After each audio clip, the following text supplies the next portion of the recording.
Les titres principaux, le ministre d'État des Affaires étrangères, l'ambassadeur Moscano Arga, a reçu la représentante spéciale des Nations Unies pour la Somalie.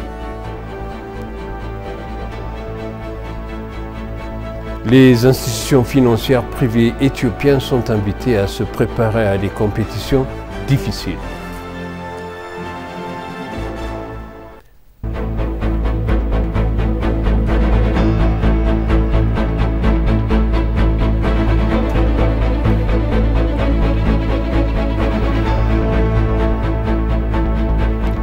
Bienvenue chers téléspectateurs, sur EBC, c'est moi Zalal Amourkana avec le journal. Le ministre d'État des Affaires étrangères, l'ambassadeur Moscano Arga, a reçu à son bureau la représentante spéciale du secrétariat général des Nations Unies, Antonio Guterres, pour la Somalie et le chef de la mission d'assistance des Nations Unies en Somalie, Catriona Leng. Ils ont discuté des questions régionales relatives à la paix et à la sécurité dans la Corne de l'Afrique et d'autres questions multilatérales d'intérêt mutuel. Au cours des délibérations, l'ambassadrice Moscano a souhaité à la nouvelle représentante spéciale plein succès dans ses efforts et à l'assurer de soutien continu de l'Éthiopie selon le ministère des Affaires étrangères. Catriona Leng a pour sa part exprimé sa gratitude pour le soutien continu du gouvernement éthiopien et s'est engagé à renforcer davantage la coopération entre l'Éthiopie et l'Organisme international pour la paix et la sécurité.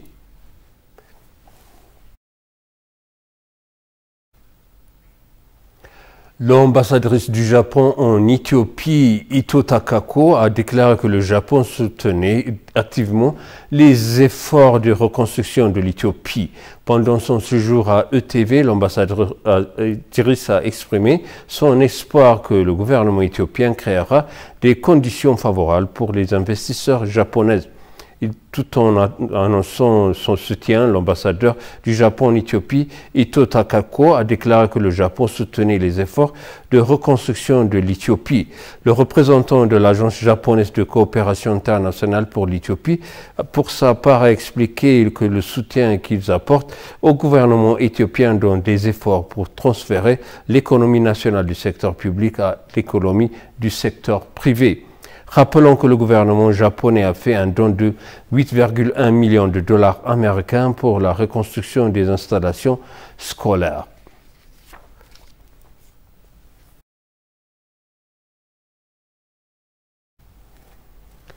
La deuxième phase des élections référendaires se tient dans la zone de Walaita du 6h à 18h hier dans divers bureaux de vote.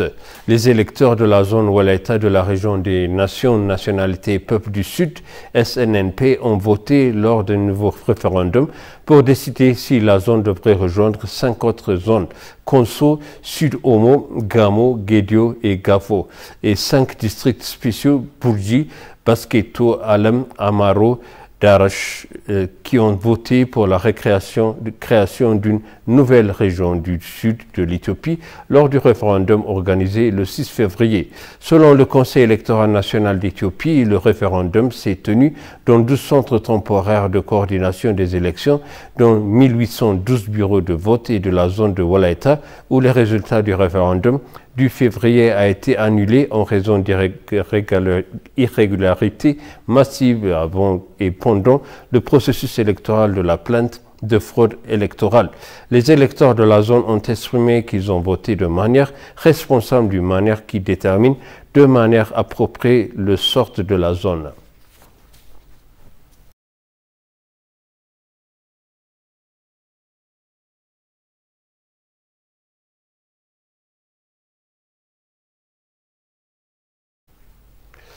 L'Agence coréenne de coopération internationale KOICA a déclaré qu'elle s'engageait à tendre son soutien technique et financier à l'Éthiopie conformément du plan du gouvernement.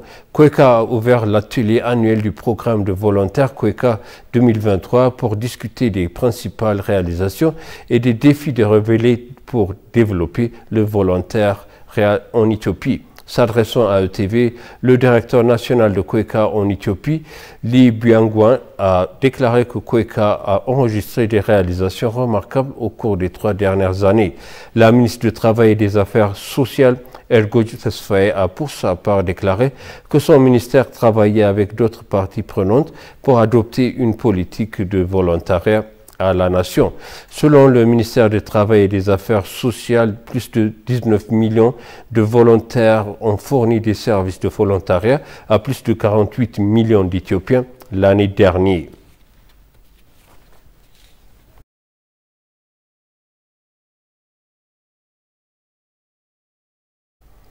L'ambassadeur d'Éthiopie à Pékin a participé à la conférence africaine de promotion du tourisme 2023.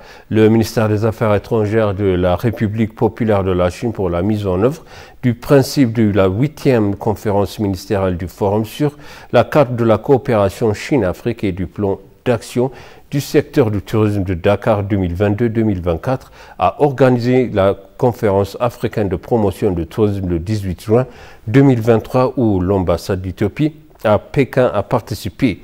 Au cours de la conférence, le chef de la mission adjoint de l'ambassadeur Denwan Keder a prononcé un discours au nom de la pays africains et en se concentrant sur les variétés illimitées des zones d'attraction touristique. De plus, la promotion de nos sites d'attraction touristique a été présentée à un certain nombre d'entreprises chinoises liées au tourisme.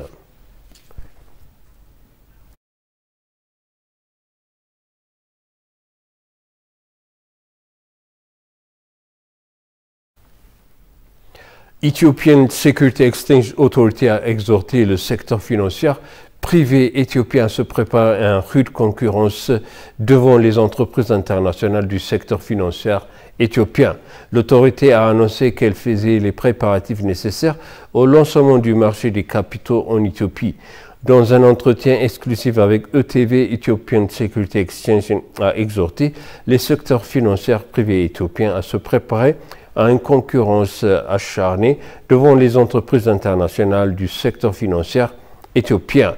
Malgré l'augmentation du nombre de la banque de microfinance et de leurs succursales au cours des 25 dernières années, la majorité des Éthiopiens engagés dans des micro et petites entreprises n'ont toujours pas accès au crédit.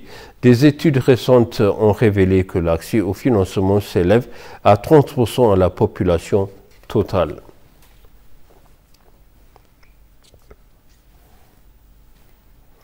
Et pour conclure le journal, le ministre d'État britannique au commerce et sa délégation de haut niveau ouvert le lancement du nouveau système commercial des pays de développement DCTS du gouvernement britannique dans le parc industriel de Bole-Lemi à Addis Abeba en Éthiopie qui entrera en vigueur immédiatement le 19 juin 2023.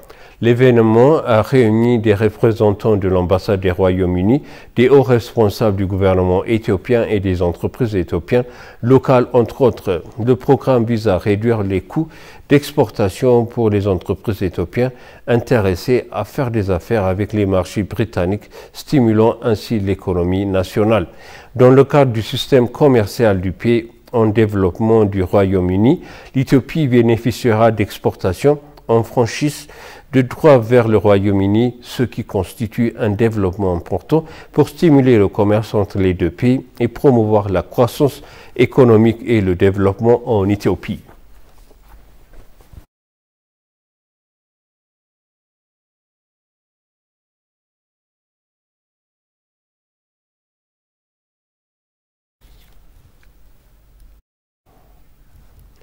Et maintenant, je vous rappelle les titres principaux. Le ministre d'État des Affaires étrangères, l'ambassadeur Mergessa Arga, a reçu la représentante spéciale des Nations Unies pour la Somalie.